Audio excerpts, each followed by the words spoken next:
irrigation canal sa Ilocos Norte na madalas paliguan. Mag-iigib ako dito. Tinangay yung tubig, yung timba, nahulog din ako. May mga pagkakataon na ang agos nito, bigla-bigla na lang nagngangalit.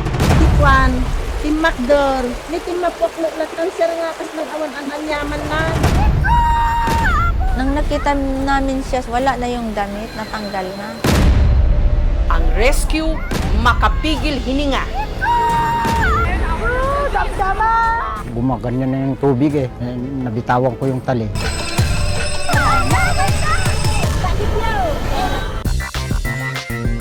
Ang chicken feet sa Tondo. Manamis-namis siya, malambot. Lasa kasado.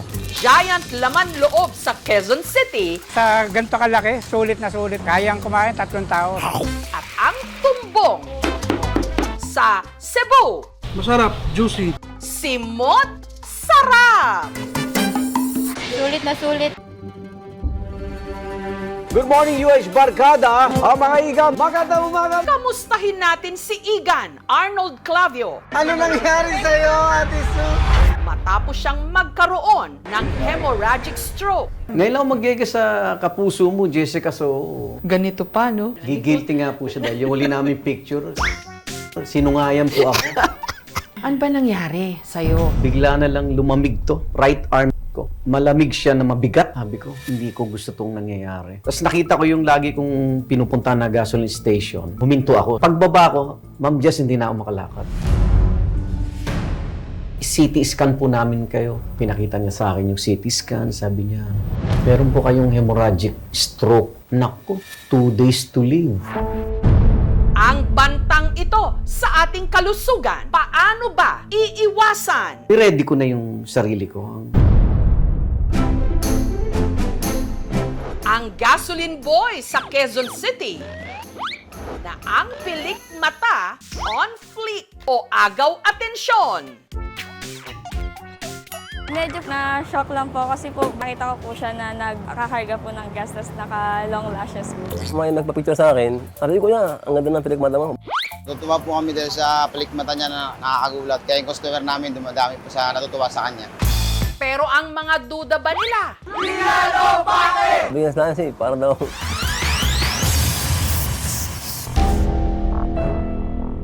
Magtanim ay hindi na nga biro, pati ba naman pagdala ng mga ani sa bayan? Yun ang pinakamahirap, yung araw-araw kumakarga ng stock. Kalbaryo pa rin? Tabangin ninyo! Ay, Diyos ko. Ganyan po talaga. Parang sugal ang farmer. Tanawa kong dalan, sa mujuk mo na luo yan yung dalan. Tanawa ko na, dalan pa na. Hanggang kailan pagdadaanan at malulubog ang ating mga kababayan sa ganitong mapuputik na daan? What was that? Ito ang Tacloban na dinatnan namin. Isang masamang panaginip. I survive! Ganda ng driver ko. Hindi ako makapaniwala. Ang ganda ng ngitip. Ako po ang inyong kapuso. Pero ito sweet. Mabuhay from the Philippines!